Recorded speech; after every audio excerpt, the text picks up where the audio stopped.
Welcome everyone. The Ontario Conservative government has tabled its new budget for the year 2020-21 with the promise of record high spending. They are pitching the theme of the budget as protect, support, recover, all involving the response to COVID-19. However, the Ontario Liberal leader, Stephen Duca, has termed the budget as a betrayal of Premier Doug Ford with Ontarians. Why is the Liberal Party terming the budget proposal as betrayal? We know from the numbers that the proposed budget contains more than $1 billion worth of annual tax breaks and hydro subsidies. Ontario Liberal leader Stephen Duca joined with us to share his thoughts and Liberal Party's position on proposed budget. Mr. Stephen Duca, welcome you for taking the trouble to join with me and giving me opportunity to listen from your mouth so that our community can take informed decision in upcoming election or about the budget. Thank you so much for joining me. Thank you very much for having me on. I really appreciate it. I want to start with your the term you have used regarding this budget, that it is a betrayal. Yeah. Why do you think it is a betrayal?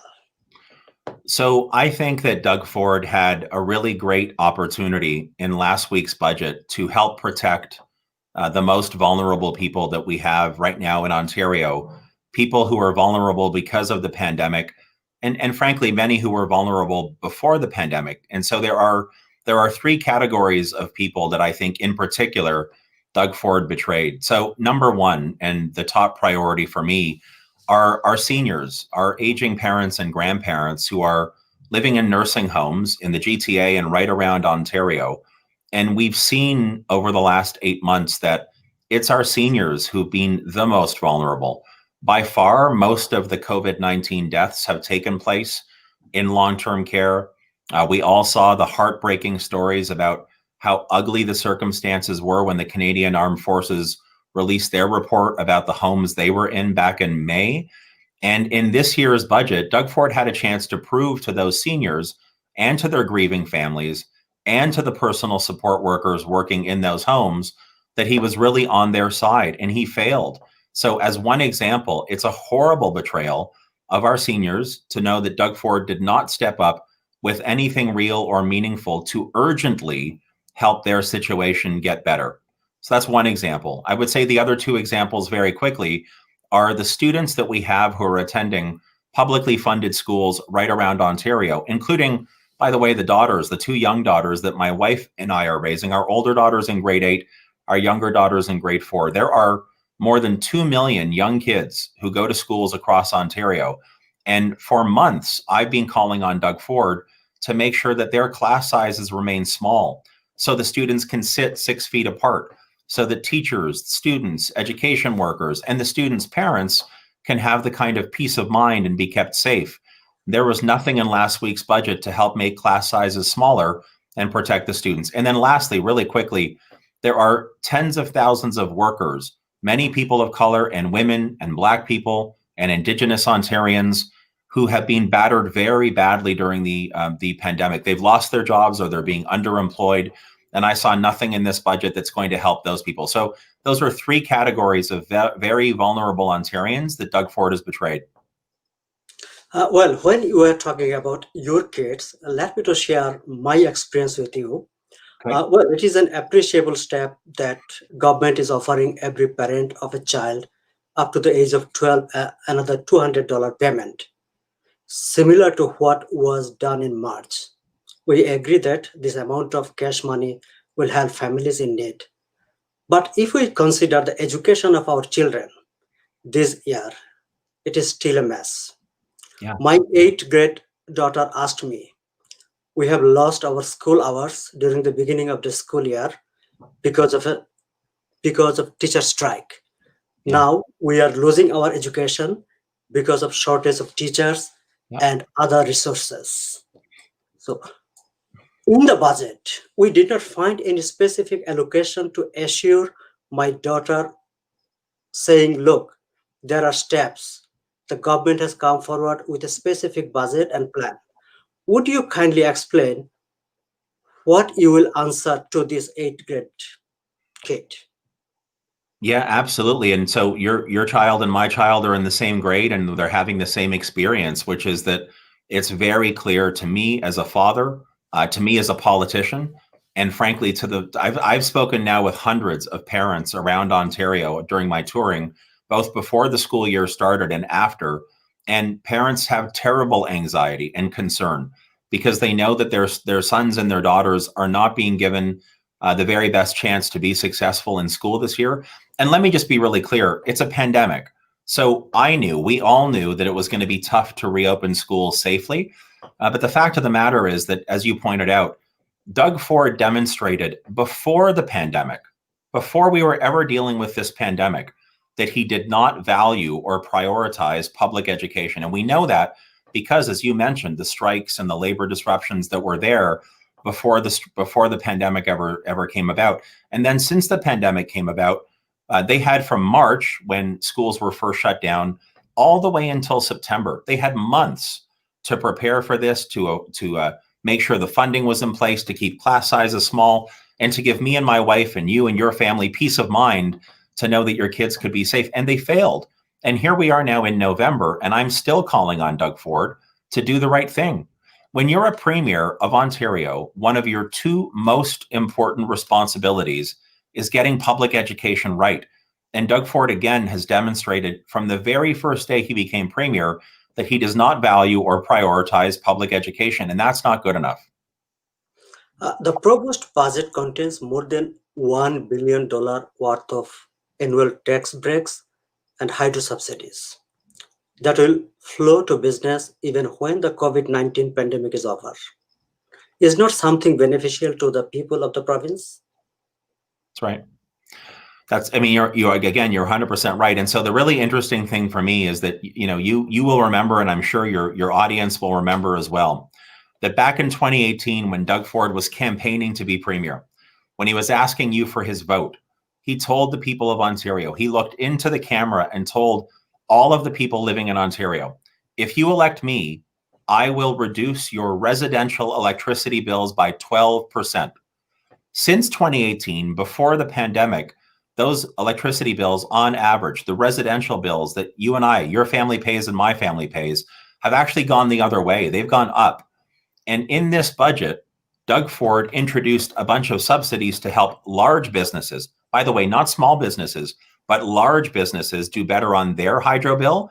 But there's nothing in this budget for individual working families in Ontario to bring that 12% reduction that he promised and to make it real. And that tells me that, again, Doug Ford, on this case, Doug Ford's betraying all of us in this one. But Doug Ford was lying in 2018. I have to be really clear about that. He knew that it was an unreasonable promise to make, and he made it anyway when he wanted your vote. And here we are now, more than 2.5 years into his mandate, and he's still not delivered on this, and he's not going to deliver on this because, frankly, again, he's betraying the working families of Ontario. He's not giving you a break. He's not on your side. He would much rather reward his friends, who, frankly, in most cases, don't need his help right now. Actually, one thing I was trying to find out what is there in the budget for me, like an ordinary citizen of the province. Right. Did you find anything there for the ordinary people? No, but that goes exactly to my point. Doug Ford is in this for his friends. We saw this before the pandemic. Then for the first couple of months after the pandemic, he sounded better. His messages sounded better. People thought, oh, maybe this is a new version of Doug Ford. But now we've seen his budget, and we know that the same old Doug Ford is still there. He would much rather reward his friends, many of whom don't need his help because they're wealthy. They're already doing fine. And if they're running large businesses, many large businesses in Ontario have done okay during the pandemic. It's our small business entrepreneurs. It's their workers, women, people of color, Black people who've been disproportionately hurt during the pandemic. It's our school kids who go to public schools, not private schools, public schools. It's our seniors living in long-term care. Doug Ford would much rather help the people who own the long-term care homes instead of the people who live in the long-term care homes because he has the wrong priorities for Ontario. One thing Premier Duckford and his ministers are saying frequently, still much work remained, including addressing the previous government's hydro mess, uncompetitive taxes, and too many unnecessary regulations and red tape. What are your thoughts on his attack on previous Liberal government? When Doug Ford became premier in 2018, he was a very lucky man because he inherited one of the most successful and the strongest economies anywhere in the world. You might remember that prior to the 2018 election, I served as Ontario's Minister of Economic Development and Growth. So I know this information. Our unemployment was lower than it had been in more than 20 years. Our economic growth was outpacing the rest of Canada, the United States, and Western Europe. We were ranked first or second across all North American places for what's called foreign direct investment. So we were doing really well on the economic front. When Doug Ford talks about reducing red tape, it's not to help ordinary people. It's not to help everyday people in this province. It's to help his rich friends get richer. It's to help his rich friends get richer. As I said a second ago, he is far more interested in helping the individuals who own and the companies that own long-term care homes instead of the people who live in long-term care homes. He's far more interested in destabilizing public education so more people will send their kids to private schools because that's what he supports. And he doesn't care about small businesses or the people that they employ. So when I think of the values that I want to see in a premier of Ontario, I think of somebody who is looking for us to create economic growth from the bottom up, wants to grow the middle class, wants to make it easier for people to join the middle class. That means we need publicly funded education that's the best in the world. We need a universal public healthcare system that, again, is second to none. We need to make sure that we are supporting those individuals, women, people of color, Black people, and others who have not had the same kind of opportunity that they need to have in order to prosper. It means we have to have a real plan to fight climate change and make sure we are transitioning our economy to a low carbon economy. Doug Ford doesn't have these priorities. His only reason for being premier is to help his friends, and that's just not good enough. Friends, we are talking to Stephen Del Duca, Ontario Liberal Party leader. He is sharing his thoughts on Ontario provincial budget. Mr. Del Duca, another question I want to ask you. Uh, when you are talking about the budget and ministers are talking about the budget, the word long-term care and everything about long-term care, we are listening. Do you see anything in the budget like that as an ordinary citizen of this province, me, my family, my friends, we have so many problems in healthcare. We have long waiting time. We have concern about medication, prescription drugs, so many things. Do you find anything in this budget that can address all these problems or all these issues? If No, not, why not? really. I mean, I don't find anything there at all. And again, this goes back to the betrayal issue. So many opportunities to provide proper support in long-term care homes for our seniors who are living there, for the personal support workers who are working there. I think of the hospital overcrowding. Throughout the pandemic, there are literally thousands of Ontarians who've had to wait getting cancer care surgeries and hip replacements, knee replacements, heart surgeries. And I understand why. Don't get me wrong. I mean, part of the delay, of course, is because of the pandemic. But another part of the delay is because while the pandemic was raging, Doug Ford did not develop a plan to help deal with the backlog in surgeries that people so desperately need, and not enough funding put in place to make those actually happen in a timely way. But again, this is because Doug Ford doesn't share progressive values. He doesn't believe in publicly funded education. He doesn't believe in a universal public health care system that's actually going to help most Ontarians, if not all Ontarians, be healthy. He doesn't believe in making sure that our seniors are safe living in those nursing homes, because he would much rather make sure that the corporations and the individuals that own those nursing homes are getting richer instead of people living in those nursing homes getting the care that they need. And the list goes on from there. And that's why I think the budget fundamentally was a real missed opportunity. But Ontario budgets help people understand what you value and what your priorities are. And so for Doug Ford to put out this budget, which, as I've said, is a betrayal of the people of Ontario, makes it very clear we are not his priority. My family and your family are not his priority. His priority is the people he owes, the people who made him the leader of that party and the premier of Ontario, and he would much rather reward them than take care of you. Government is promising a record high $187 billion spending plan, though projected deficit is $38.5 billion. How do you think conservative will balance this deficit? And we know from the media that a huge number of money is sitting idle in some portion. So I think this is a time for governments to be investing. It's not a time for reckless cuts or for deep austerity, the kind of cuts that we saw Doug Ford deliver earlier in his mandate. This is not a time to be cutting. This is a time to be investing. But what do you need to invest in? Again, universal public health care, long-term care, publicly funded education. These things are the pillars upon which everything else rests. And so when I think about balancing the budget eventually on the other side of the pandemic, I want to do it not by cutting, but by creating more growth, more economic growth. But what kind of growth? The kind of growth that Ontario Liberals want to see is growth from the bottom up, not from the top down. If somebody's already very wealthy, I'm happy for them. Good for them. That's fantastic. But if we've got one person who's a billionaire and we have tens of thousands of people who are struggling, it seems to me that the job of an Ontario government and a premier is to help those thousands of people who are struggling do better, put more of them into the economy, put more of them back to work, give them the support and the safety net that they need to be at their very best. That's the way that we create sustainable long-term economic growth, which brings in more revenue to government and in the long term helps us balance our books. If Doug Ford chooses to cut or any other leader chooses to cut, it's not the billionaires who are going to suffer. It's the people who are already suffering who will suffer more. And I won't stand for that. Well, I want to draw your attention one comment from Toronto Star in its editorial. The government's traveling habit of over-promising and undelivering is back on display in this budget, which outlines 3 years of spending. Do you agree with this observation? I do in general. I think the biggest problem that we've seen over the last few months during the pandemic is that Doug Ford's message, he says one thing from the podium, but he doesn't back it up with real action.